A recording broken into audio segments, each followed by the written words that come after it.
Ndugu mpendwa katika Bwana, kusalimu katika jina la Yesu. Mimi ni Evangeliste Ezra Shinga Mwasi ambaye nakuwa pamoja na wewe.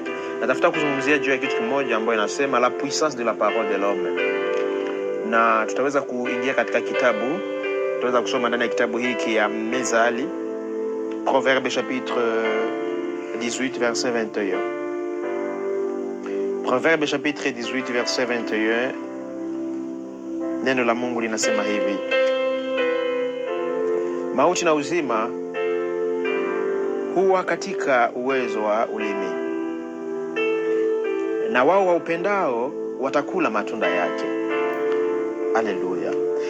Na tutaweza kusoma pia ndani ya kitabu hiki cha Yohane, Jean chapitre 1, Yohane sura yake ya kwanza na mstari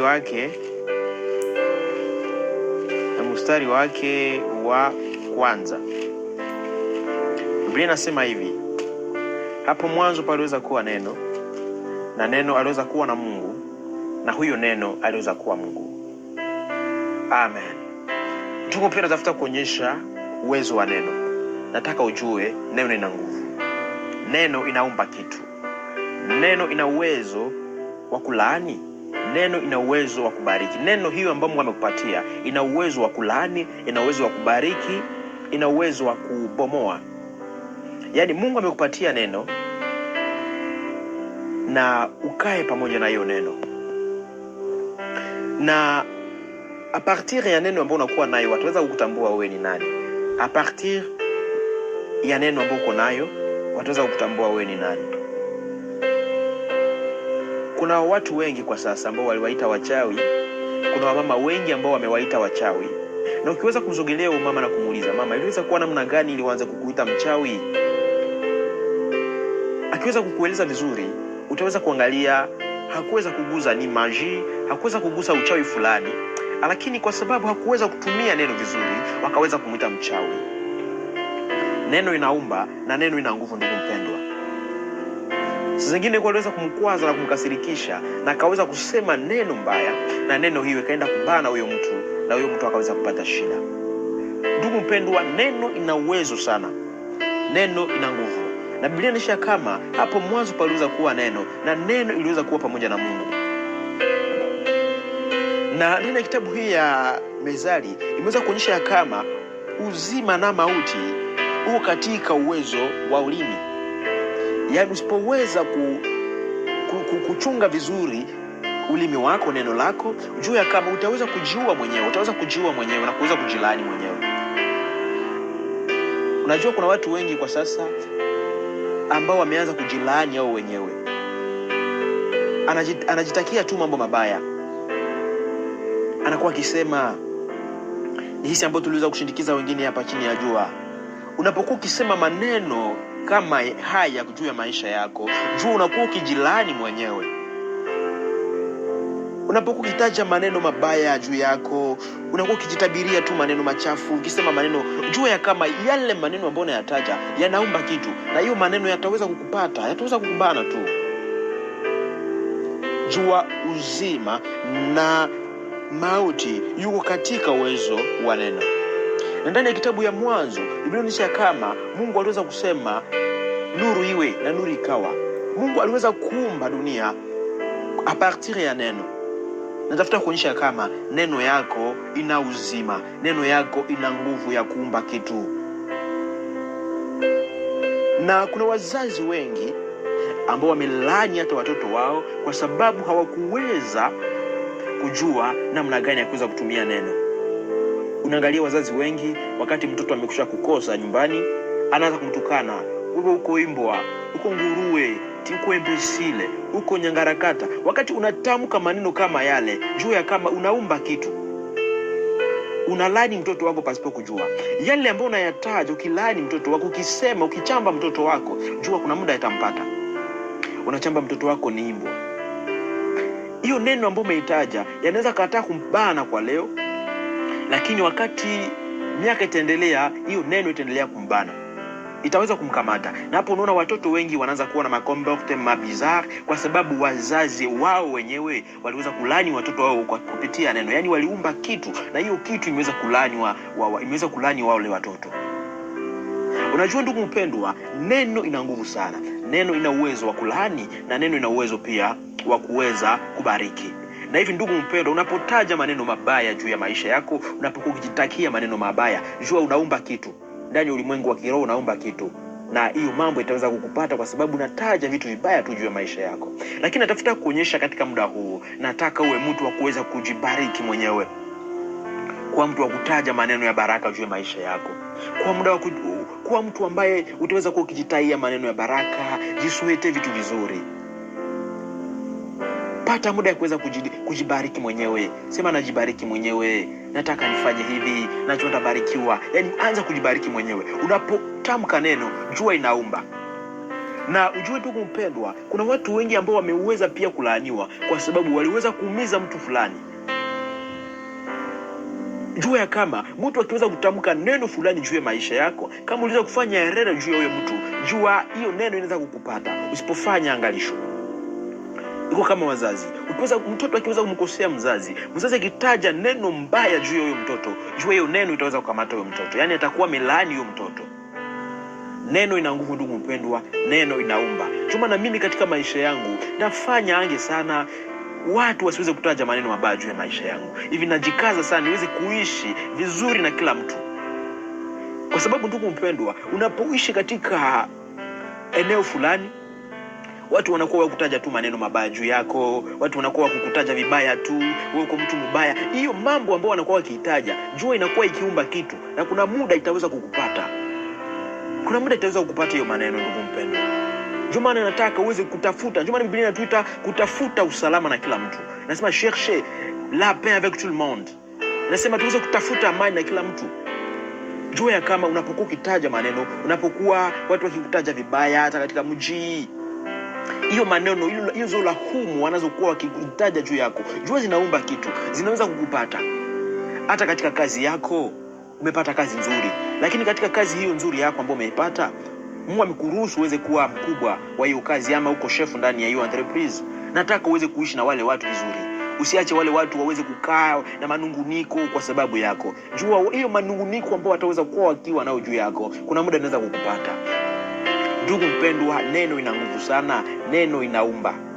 Natafuta kushauria pia vijana wasichana ambao wanacheza na masandimana za ndugu zao, yani TMNF, na unaanza kucheza na sandimana za ule fi, unamwambia nakupenda, na unakuwa ukimdanganya.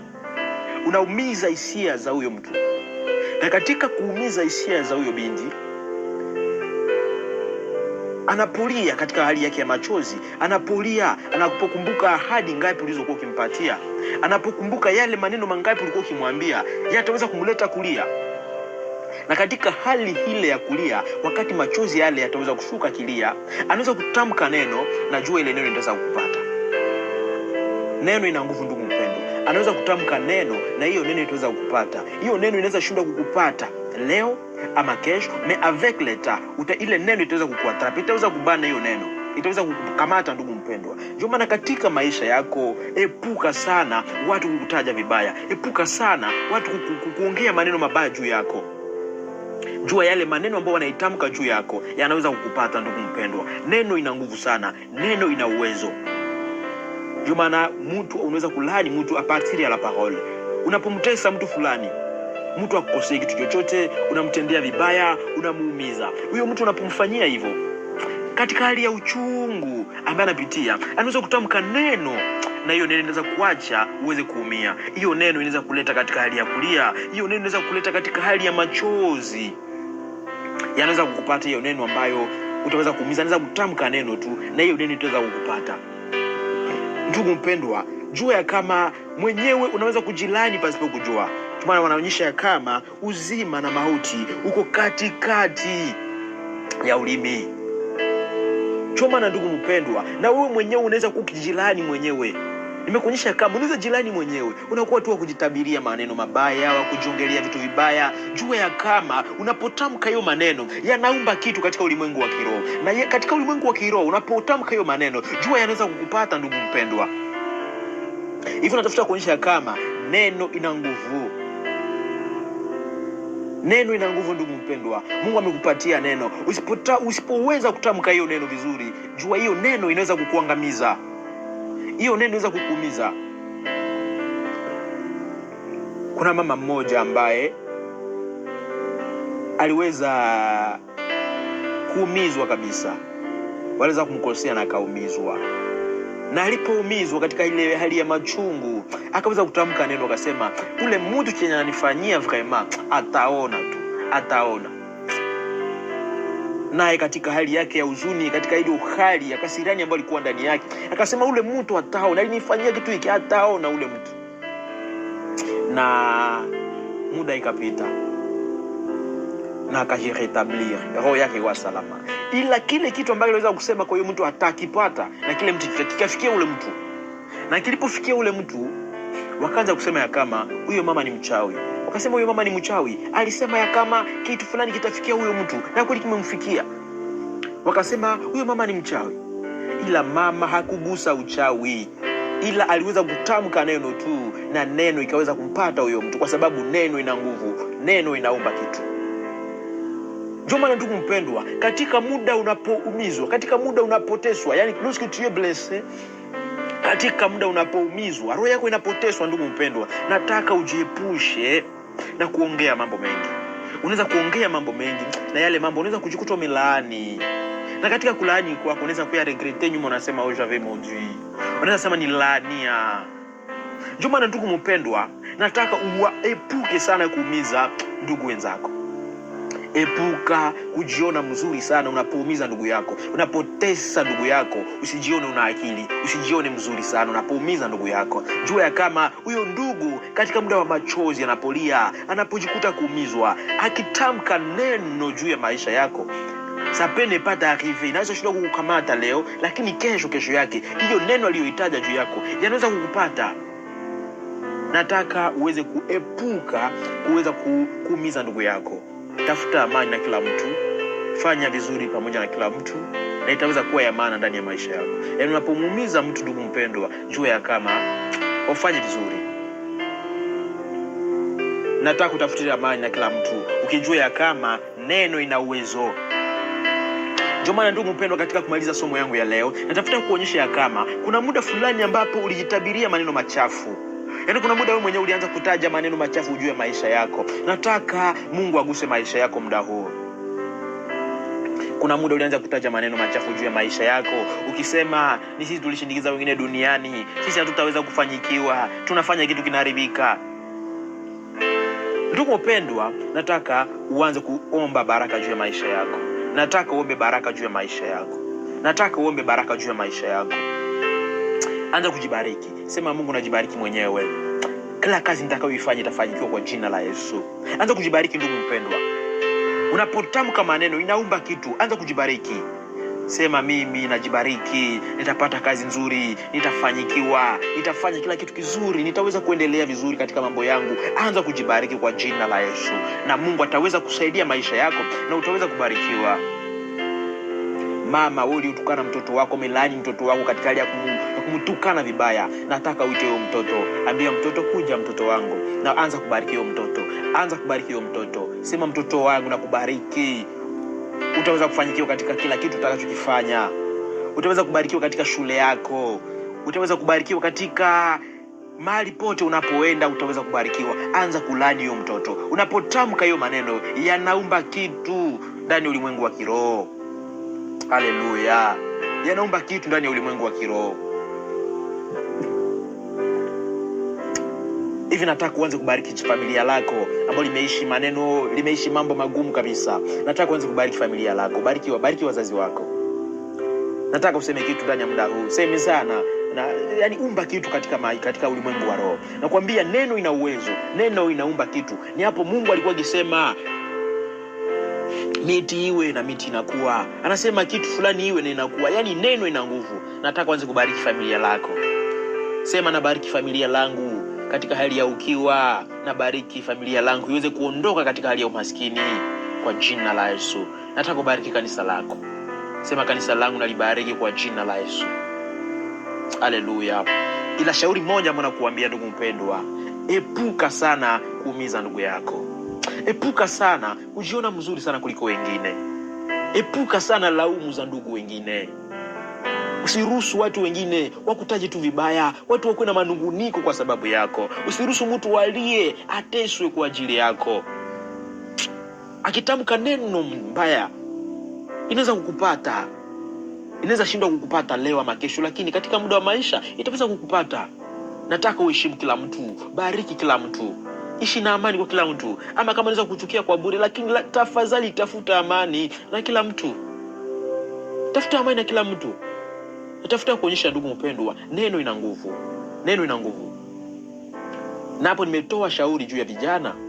Na nimesema nyinyi wa vijana, wasichana, mnapoumiza hisia za mtu, unajua tu n'es pas prêt à prendre quelqu'un en mariage, mais unaendelea kumdanganya mtu. Unaendelea kudanganya binti wa watu, nitakuoa. Na kisha unaenda kuoa mbindi mwingine. Katika muda ule wa machozi atakapolia, nasema anaweza kutamka neno yataweza kukupata katika maisha yako.